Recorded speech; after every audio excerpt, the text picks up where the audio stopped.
the usual case, okay? For the UGP in the room, I guess that you find it very hard to fundraise your impact funds. And for you LPs, maybe you want to invest more, but it seems that there are a lot of barriers that prevent you to invest in impact funds. So we'd like to spend the next 10 or 12 minutes on a keynote explaining the why. Okay? What are the obstacles that prevent LP to invest more in impact funds and how we can overcome them? And I would like to welcome on stage our next speaker, so Joanna Koczuk. Please, Joanna.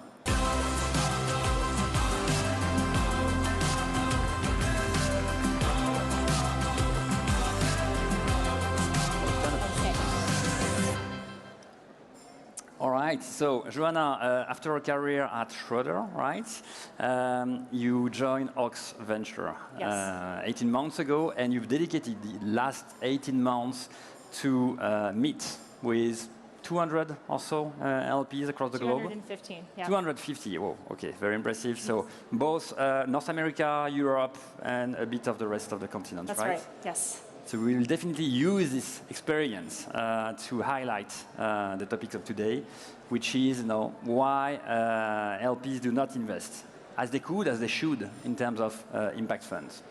But allow me, Joanna, to set the scene for a few minutes. So yes, it works. All right. So a few slides.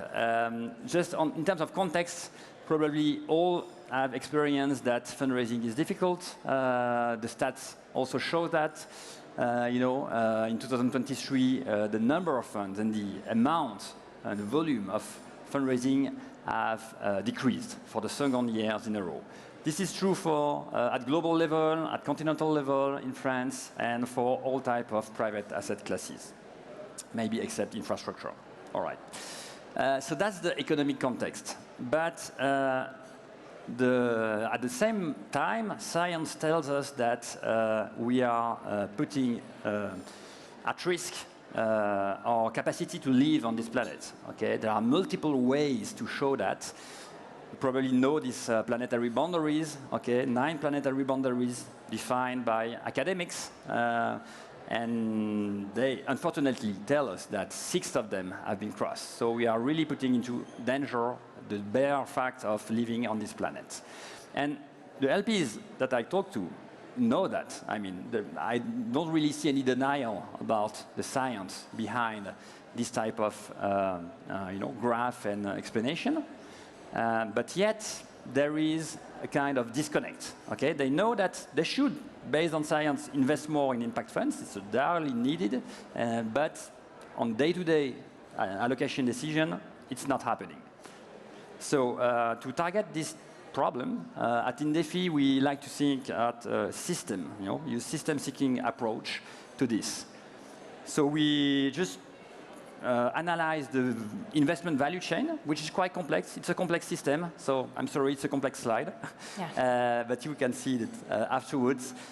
Just the main message is that you need to target every single stakeholders of the investment value chain. Financial institution, so BPI France was a good example. Family offices, asset manager, private asset manager, M&A, trade association, companies, and for every stakeholders we have sorry to tell, a project to be made to push them forward, more investment in solutions. And so based on that, all the 13 years of experience, we do feel the frustration of the people working within LP's organization on this very topic of why don't we invest more in impact. And sticking with this system thinking approach, we can see the problem as an iceberg. Okay? There is the tip of the iceberg, 10% below the above the surface, sorry. And that's the usual discussion, oh, we don't invest in impact fund because they are too small and not performing well. So the reaction to that would be, next time I will bring to you a bigger fund with a better financial performance. But that wouldn't really address all the structural reasons that are below the surface, and that we simplified here today into 3 segments, 3 topics: structure, people, and process. So I will do the first one, and Joanna will highlight people and process, right? So on structure, the topic of allocation, okay, is a very good one. Aline told us just before at BPI France that they don't have a specific target allocation to impact. Some other LPs use that. And why do they create this impact allocation strategy? Because they find that it's easier to conceive this asset allocation once and for all, and then the day-to-day decision at investment committee is much easier. And we've helped many insurance companies create what they call a green asset sleeve or impact investment sleeve. There are many names. You can also use the SFDR definition of sustainable assets. And it's not small, huh? It's fairly big amounts, between 10 and 20%, up to 20% of their allocation dedicated to impact strategies. It can be liquid, okay? Green bonds is an example, and obviously private assets. On the performance, there is this discussion on what is the good measure of performance, financial performance for an impact fund. Okay, with family offices that have more liberty to define their frameworks of investment as they want, we try to go away from a mono-dimension of performance, which would be IRR, and to create a bi-dimension space. So IRR on the one hand and impact performance. And if you look at the investment opportunities with this matrix, it opens room for many interesting opportunities to invest in impact funds. But that's for family offices. Obviously, institutional LPs have more constraints in terms of performance and how they measure it. It's real structural barriers, but it's also mental barriers, which is a good transition to people. And Joanna, can you tell us about that? Great. Thank you, Emmanuel. I've reflected in the last 18 months across the multiple conversations I've had with all different kinds of LPs, family office, corporates, different types of institutional investors. And in doing so, I was really looking for what is the red thread that enables LPs to invest in impact and allocate to this space at scale. And this one red thread that clearly came out from that study was really executing change management internally and doing so very well.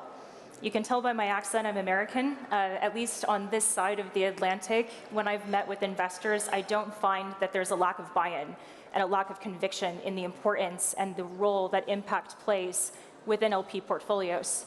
It really comes down to the execution risk of doing so and the real barriers to entry that allocators face when they are inheriting legacies in organizations where there's lack of resources, where there's time constraints, bandwidth issues, where you have quite complex stakeholder management, decision-making processes. And I think the real collaborative opportunity at a conference like this is LPs and GPs partnering together to overcome those barriers to entry and really divert more capital into this quite critical space. And that's something time and time again in private markets. Let's take 5 years ago. I remember during my time and tenure at Schroders, we faced huge barriers to entry actually when we spoke with investors who didn't want to allocate to private markets, who said it was too risky, it was too illiquid. And what's really interesting, in the course of 5 years, a lot of those allocations previously sat at 5 to 10%, and they're now at 50. And I'm seeing very, very similar growing pains happening in the impact space at the moment. And I think we're at this really interesting inflection point where a lot of the building blocks investment-wise that we've put in place need to be challenged a little bit. I think the way that we think about risk, how do we measure that? How do we look at relative performance? How do we look at generating alpha? Those were constructed with a very different set of asset classes in mind. And we're now, again, arriving at that transition point where is that going to effectively allow us to scrutinize, evaluate, and make allocations into the impact space? And more importantly, if we're so focused on providing that high level of rigor and scrutiny when it comes to performance, when it comes to the sort of professionalism of the team, are we doing that just in the impact asset class, or are we applying that across the board to all of our asset classes?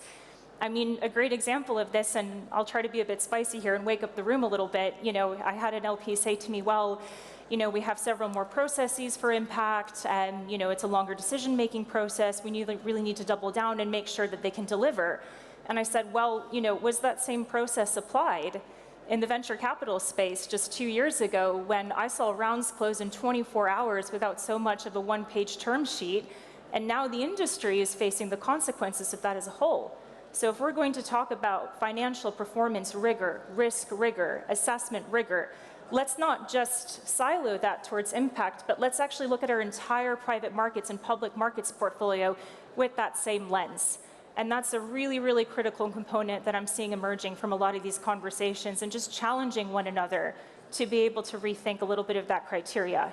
And on the GP side, recognizing that we can do something, you can work with LPs to scale those high walls in the same way that we did for private markets, in the same way that we did for a number of asset classes that only a couple years ago were considered opportunistic, periphery. Only if we have leftover allocation will we allocate to that, and now they've become very much a core part of that portfolio. So I think change management is one massive risk and obstacle that we've identified. I think the second one that I want to highlight, and some of the other panelists talked about this, is complexity. And when I talk about complexity, I don't mean hearing from investors, well, I don't understand impact, so I'm not going to invest in it. I actually think it doesn't really come down to that. It's the vernacular and the language of impact has evolved so rapidly over the last couple of years. Sectors have now expanded to subsectors and subsectors, and for LPs whose full-time job and commitment isn't to focus on impact, much less private markets, or in many cases with some smaller LP organizations, they have allocation responsibilities for all of private markets and public markets. It's imperative on us collectively to be able to demystify and debunk and sort of clear the very muddied waters of language in this space that often gets misused, greenwashed, and sort of changed in and out at will.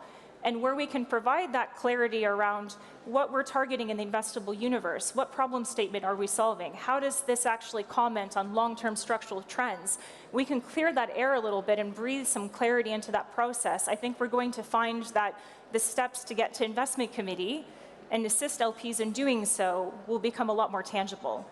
And these obstacles are very much things that we can tackle going forward. So Joanna, call to action now? Yes.